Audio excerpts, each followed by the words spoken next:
ত্রিপুরায় একেবারে দোরগোড়ায় ত্রিস্তরীয় পঞ্চায়েত নির্বাচন। এই নির্বাচনকে সামনে রেখে নিজেদের শক্তির জানান দিতে ময়দানে উভয় রাজনৈতিক দল।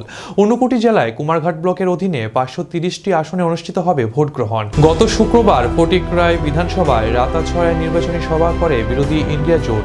সভা থেকে শাসক দল এবং এলার বিধায়ক তথা মন্ত্রী সুধাংশু দাসকে নানান বাক্যবাণে আক্রমণ করেন বিধায়ক সুদীপ রায় বর্মন। এমনকি মন্ত্রীর বিয়েতে কোটি টাকা কিভাবে খরচ হয়েছে তা নিয়েও প্রশ্ন তুললেন কংগ্রেস নেতা বিধায়ক সুদীপ রায় বর্মন। এর ঠিক একদিন পর শনিবার রাতে ওই এলাকার দলীয় প্রার্থীদের সামনে সভার আয়োজন করল বিজেপির ফটিকরায় মণ্ডল কমিটি। উপস্থিত ছিলেন মন্ত্রী তথা এলাকার বিধায়ক সুধাংশু দাস, মণ্ডল সভাপতি নীলকান্ত সিনহা, জেলা পরিষদের প্রার্থী অঞ্জলি সিনহা সহ স্থানীয় নেতৃত্বরা। সবাই আলোচনা রাখতে গিয়ে বিধায়ক সুদীপ রায় বর্মনকে তার বক্তব্যের পাল্টা আক্রমণ করলেন মন্ত্রী সুধাংশু দাস। তিনি কটাক্ষে সুরে সুদীপ রায় বর্মনকে পাল্টা জবাব দিতে গিয়ে নিজের বিয়ের প্রসঙ্গ নিজেই টেনে আনলেন নির্বাচনী সভায়। কংগ্রেস বিধায়ককে ভাবি মুখ্যমন্ত্রী বলে কটাক্ষ করে সুধাংশু দাস চ্যালেঞ্জ ছুড়ে প্রশ্ন করলেন মন্ত্রীর বিয়েতে 7 কোটি টাকা খরচের হিসেব নিয়ে।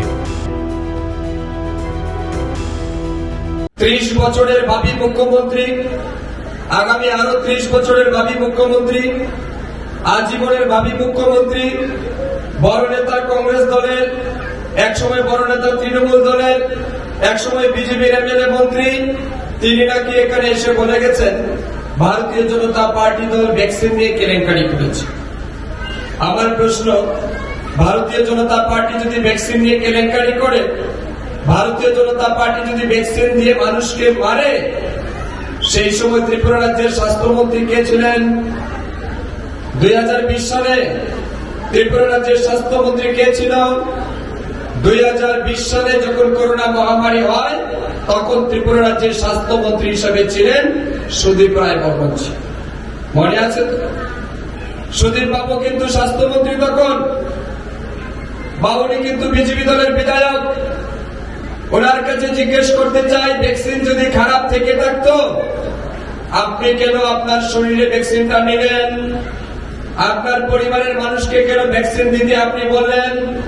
আপনি তো মহাজ্ঞানী, অনেক শিক্ষিত মানুষ, আপনি তো সবচেয়ে বড় ইংরেজ, অনেক বেশি ইংরেজি জানেন, তাহলে কেন আপনি ইংরেজি পড়ে বুঝে নিজের শরীরে ভ্যাকসিনটা প্রদান করতে বাধা দিলেন না? নিজের পরিবারকে কেন ভ্যাকসিনটা দেওয়ালেন? এই প্রশ্নটা কি আমরা সেই মহাজ্ঞানী নেতার কাছে রাখতে পারি না?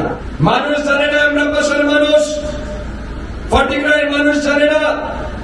এই বড় নেতা কিছুদিন স্বাস্থ্যমন্ত্রী থাকার সময় এই জিবি হাসপাতালে বিভিন্ন জিনিস কেনার নামে প্রায় 40 কোটি টাকার দুর্নীতির কেসে আমাদের তৎকালীন মুখ্যমন্ত্রী বিপ্লব কুমার দেব ওনাকে স্বাস্থ্যমন্ত্রী থেকে সরিয়েছিল সেদিন সাথে।